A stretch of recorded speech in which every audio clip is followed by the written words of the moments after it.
انسان کی تقدیر زمین اور آسمان کے بیچ میں ہے، یوں سمجھو کہ معلق ہے، وہ تمہارے اوپر ہے اپنی تقدیر کو کس طرف لے کر کے جانا ہے۔ جبکہ اللہ تعالیٰ نے قدرت کا ایک کرشمہ یہی ہے کہ اللہ تعالیٰ نے ہر انسان کی تقدیر کو لکھ دیا گیا ہے۔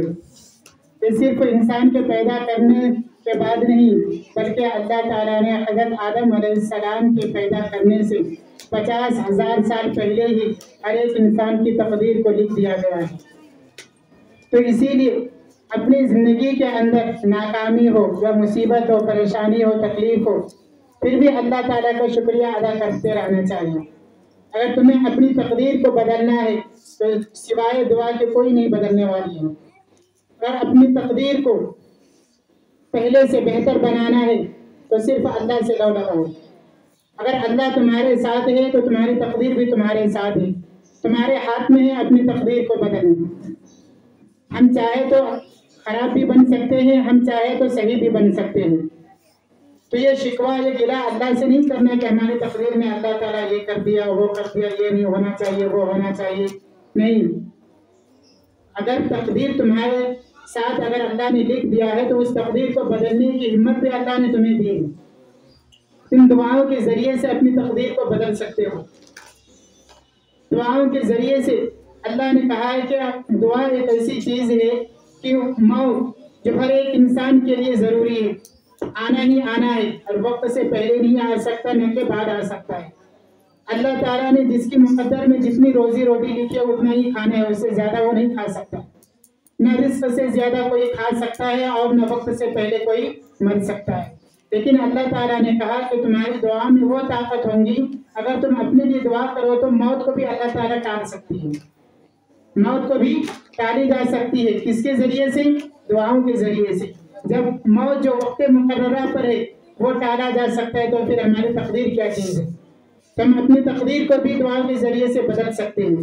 اگر ہماری زندگی کے اندر ابھی ناکامی ہے تو ہم دعاؤں کے ذریعے سے ہم کامیاب ہو سکتے ہیں۔ تو بغیر محنت اور کوشش اور ہمت سے انسان کبھی کامیاب نہیں ہو سکتا۔ اگر تمہارے اندر محنت کرنا ہے، کوشش کرنی ہے اور ہمت بھی ہے، تینوں چیز اگر تمہارے ساتھ ہے تو پھر کامیابی تمہاری قدم چومے۔ اگر ان میں سے کوئی چیز ہمت ہار جاؤ یا کوشش کرنا چھوڑ دو تو پھر تم کامیاب نہیں ہو سکتے۔ کامیاب ہونے کے لیے تمہاری نظر جو ہونی چاہیے منزل کے اوپر ہونی چاہیے۔ اگر تم راستے میں چلتے ہوئے اگر اپنی منزل کی طرف چل رہے ہو، اگر راستے میں تمہیں کانٹے پھنس جائے تمہارے کپڑوں میں تو کانٹے کو مت چھڑاؤ، بلکہ تم اپنے کپڑے کو چھوڑ دو۔ اس سے کہیں زیادہ تمہاری منزل تمہارا انتظار کرتا ہے۔ اگر تم ان کے پیچھے وقت برباد کرو گے کانٹے کو چھڑانے میں اپنے کپڑوں سے، تو تمہاری منزل تک تمہیں نہیں پہنچا سکتے۔ اگر تمہیں اپنی منزل تک پہنچنا ہے تو اس کپڑے کو وہیں پہ اتار پھینک دو۔ اگر میں تمہارے پیچھے اتنا وقت لگا تو اس سے کہیں زیادہ وقت میں پہلے پہنچ سکتا ہوں میں وہاں پہ۔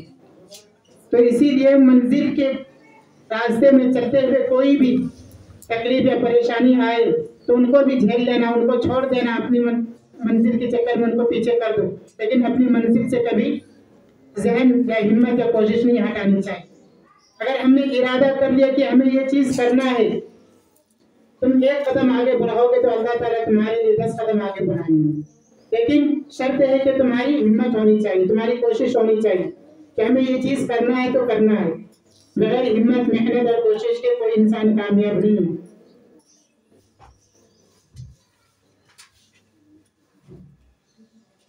ان کے بعد جو ہے دنیاوی چیزوں کی طرف ہم آتے ہیں کہ ہمارا رہنا سہنا، کھانا پینا، سونا اٹھنا بیٹھنا کس طرح سے ہماری زندگی کے اندر ہے، ہم وقت کی قدر کس طرح سے کرتے ہیں، ہم وقت کے ساتھ کس طرح سے چل رہے ہیں۔ تو ان کے بارے میں جو ہے کچھ بچے آپ کے سامنے اپنی باتیں رکھیں گے۔ ان میں سے سب سے پہلے ہے پاکی صفائی فرحان، سڑکوں پر کوڑا کرکٹ نہ ڈالیں۔